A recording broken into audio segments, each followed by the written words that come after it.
In this video, we're going to have a look at some players for Game Week 28 that think might be interested in, also how it affects double Game Week 29 and a blank Game Week 30, a little look at chip strategy in a long-term view. So, if you like FPL content, let's have a look.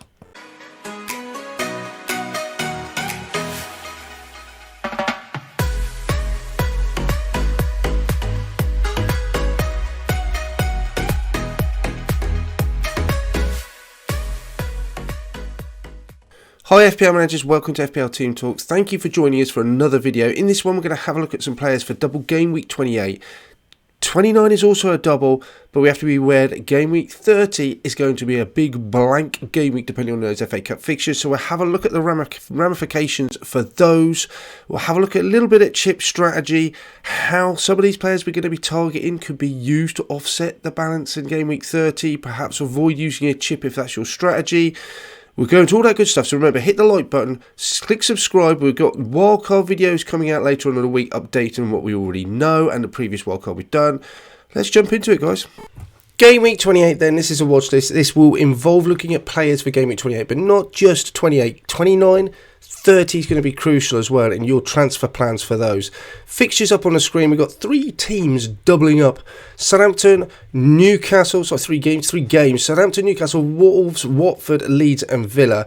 On top of that, we have had it confirmed on the Norwich website I read earlier on. The Norwich will play Chelsea next Thursday on the 10th of March if either one of these teams progresses to the next round. So Norwich have a tricky fixture at Anfield. Chelsea go to Luton. So if either one of those manage to get through that and into the FA Cup quarter-finals in Game Week 30, this game will be brought forward to next game week 28. So that would make a big double game week, 8 teams doubling. Chelsea even really attractive now, putting them into that mix as well. They'll have two decent fixtures which we'll look at later on. Game Week 29, we have some fixtures as well, doubling. So any players you're bringing in now, we really want to attack these fixtures. Brighton, Tottenham, Liverpool, Newcastle, Everton and Arsenal. Newcastle obviously doubling in 28, doubling in 29, so they're of particular interest to us. And then Game Week 30 is important, it'll be a blank. At the moment on the FPL website it will have all the fixtures up on there, but that's because we don't know the quarter-final lineup for the FA Cup. We will know that by the end of Game Week 27, before the deadline for 28, so we can counter that and make plans accordingly. But only 3 matches will definitely go ahead at the moment. That's Wolves, Leeds, Villa, Arsenal, Leicester, Brentford. So suddenly those players become quite of an interest to us. So if you look at the FA Cup fixtures coming up this week, and then perhaps put them alongside those blanks of Game Week 30, as we know, only those 3 fixtures are going to take place. It's just difficult to see which other games are going to get postponed. It's always hard to predict an upset, otherwise, if it was easy to predict, it wouldn't be an upset. But where's it going to come from? I mean, do Stoke beat Palace, in which case suddenly they do then play against Newcastle? Southampton, West Ham, one of those is going to have to be knocked out. If Southampton get knocked out, their game against Burnley will definitely go ahead. West Ham would still have to have Spurs lose to Middlesbrough in order for their game to go ahead. So you're potentially looking at 2 or 3 games more. Ultimately, it could just remain the same. It could just be Wolves, Leeds, Villa, Arsenal, Leicester, Brentford. In which case, what is your strategy going to be for Game Week 30? Are you definitely free hitting for that? Currently, I've got 2 free hits left. I don't want to definitely say I'm free hitting in 30. If I can somehow find attractive fixtures and players to get me through those double game weeks of 28 and 29, and also play in 30, so that I could avoid the free hit, I think I'd like to do that. If I've got 2 free hits going into the last 8 weeks, then I think I'm in quite a nice position to attack 36 and 33 if I need to. But I do have to weigh that up. I don't want to lose ground and concede grounds by not taking free hits while other people do, and then not be able to make it up later on. Is it a benefit to me? Some of these teams then I really want to sort of focus on. Wolves look like they've got a great fixture in Game Week 30. So they definitely are a team I want to target. Villa, Arsenal, yes as well. Leicester, Brentford on a real downward spiral. So all these teams could be of interest. Particularly you'd say Wolves because they're doubling in 28. So they become interested, as do Aston Villa. Leeds too are doubling. Leicester not doubling. Arsenal doubling. Brentford not. So suddenly those first 4 teams look really interesting. Otherwise, I think, you know what, I could still get to 30, feel that I can't really make the benefit, and then still free hit. But I look at those 3 times. Those were the 3 fixtures that went ahead. I'm not sure free hitting is really, I don't think there's enough upside for me to free hit with that. If I could get 8 or 9 players out, I think I still might live with that. and if I could get 3 Wolves, couple of Arsenal, couple of Villa, that may be a good plan for me. First man on the sheet then, looking at this, is whoever, with Semedo's injury, he has a great double game week, so I can attack straight away in game week 28, take advantage of those fixtures, decent fixture in 29, and then still play him in 30. No goals, he doesn't offer a lot of attacking threat whatsoever, as we can see, but 3.9, that's a brilliant price. Double game week, great price. Rotation is a risk, need to keep an eye on those press conferences. Semedo injured though. Whoever, is there a better option than him? He was obviously picked for the West Ham game. I want to keep my eye on him. He's definitely one on the watch list, but I'm not moving early on any of these players until the FA Cup games, of course. And I know more from those press conferences. But whoever, 3.9, what a great enabler. Could really offer good value for 2 home fixtures for Wolves. Still pushing for that Europa League spot. I really like the possibility of bringing him in. Podence is another one. He's got, again, same fixtures. Obviously, 1 goal, 2 assists. Goal threat is a lot more. 1.95, he's been decent so far. He certainly passes the eye test. Got the double game week. The price is really good at 5.5. The only issue, I suppose, is that Wolves just don't score a lot of goals. Will that change at home to Palace and Watford? Possibly. Leeds, you don't even know. Maybe they're not playing them at the right time. We just have to see what effect the new manager will have on them. Everton away, not easy as Man City found. So, I'm not at all sure. Rotation less of a risk because he's just been rested. You got Neto back, but he's not going to be ready to start yet, surely. Podence, 5.5. When I've seen him play, he looks really lively. Do like him. Great differential. 2 games. Quite like him. Next, we'll look at Ollie Watkins. Then he has the double week as well. And obviously, we can see he's playing in game week 30. 6 goals, 2 assists. Decent goal threat. Getting shots in and around the box as well. Double game week. Is there a risk of rotation? He was dropped but brought on for the last 30 minutes the other day when they lost to Watford. Danny Ings keeping his place then. He has scored recently though, so I do like him. I think he's a good option. Matty Target is another one then. Double game week for 28 and 29. That's what's so appealing for Newcastle players.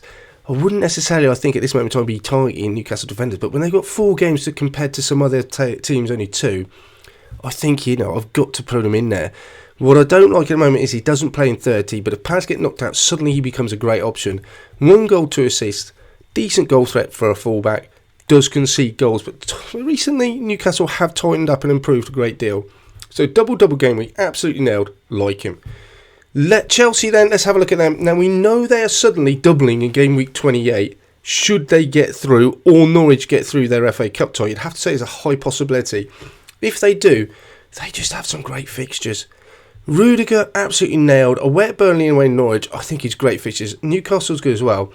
We know they would have no chance of playing in 30. That's what's upsetting. 2 goals, 3 assists, 0.1. He offers quite a bit of goal threat, I think, from set pieces, but also even plays he likes to maraud forward now and then. Obviously, Chelsea, irritatingly, do concede the odd goal. But 0.8, still a pretty tight defence. Double game week coming up is absolutely nailed. Price 6.1. I have to say he's a little bit on the pricey side. He was very cheap earlier on the season, but as a lot of us, we've shed him. We're buying him back. Does hurt. But he's probably the only player in that Chelsea defence that you would say is absolutely nailed. And it is the Chelsea defence. I want to still get a part of it, no matter how annoying and frustrating they were earlier in the season when they were just conceding the odd goal now and then, ruining those clean sheets. Other options, got to talk about Reese James. Been waiting a long time for him to come back. Got a good amount of minutes under his belt in the EFL Cup final. So we know those fixtures look great. 4 goals, 5 assists, 0.45. That is absolutely phenomenal. 0.8 is the same amount of goals conceded.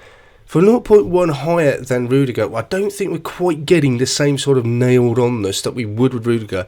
But I think that's purely down to the fact he's only come back from injury. So yes, he's returned. We've got to keep an eye on his minutes and how he's going to be managed. But Tuchel seemed pretty happy to throw him in for quite a long period of time, straight in against Liverpool, and even talked about how he's hitting the highest level straight away. Only just back from injury. That is my only concern. I don't even know whether I want him to get minutes at Luton or not. Would I rather invested and then he'd start more chance of starting a double games, 2 games in a week? That's my concern. But if he plays, he can just be so explosive and get so many returns. I really like him. And again, it's that Chelsea defence. Next thing then, we'll have a little compare. Southampton have a double game week. Possibly if they get knocked out against West Ham, they will end up playing in game week 30. I wanted a quick look at Bruja and Adams. Southampton on a roll at the moment, playing really well. There is a little bit of an argument. Everyone going for Bruja, it's worth considering Adams, I think, as well. Bro, he has 6 goals, 2 assists, 0.38, decent, 2.4 shots. He gets quite a few shots in and around the box. Only 1 return in the last 5 games. In the last 5 games, he's only getting 14 points, so people are getting a little bit frustrated. 0.48 goal involvement in the last 5 games, so it's not as bad as it's better than his overall, but he's just not getting those returns. Not as many shots as well. Overall decent. Remember, you're only paying 5.9. Is he nailed on? I worry Southampton obviously going to be prioritising that West Ham game in midweek for the FA Cup. They haven't got a lot else to play for. Then they've got a double game week. Can we see him playing 3 games? And that'll be, 4 games in 14 days? I'm not sure whether he plays every game, but I think the same could be labelled for Che, who 6.9 is a bit more expensive. 7 goals, 3 assists, 0.47, 2.28 shots in the round of box. He's got 4 returns in the last 5 games, 29 points. So, goal involvement last game, really high, 0.6. Shots per 90, again high. He seems to be on form. So 29 points, he's nearly averaging 6 points a game. That's really decent. If you stack them up against each other, Che wins, he's got more returns in the last 5 games. He's got more points. He's got better XGI. He's got more shots. He's got more goals. He's got more assists. The only thing you can say, really, I think, for Bruja, is we're not talking about what's gone. It is about what's going on in the future. But there is a trend there. 6.9 though, he is 1.4 more expensive. I think Adams is a decent price at 6.9, but Bruja's just really cheap. So it is interesting. Definitely Adams is more of a differential. Can you stretch to him? I'm not sure, but I do think at the moment possibly Adams is more nailed on than Bruja. So he's something to consider, I think. That's it for this one, guys. I hope you enjoyed it. Click on that like button if you did. Remember, we have that update. I've clicked the button. I've activated my wildcard already. So I'm waiting for those FA Cup fixtures to be finalised for Game Week 30 before deciding who's going to go in there. I'll update you all that video. So hit subscribe so you make sure you get the notification when that comes through. In the meantime, stay safe. Speak to you soon.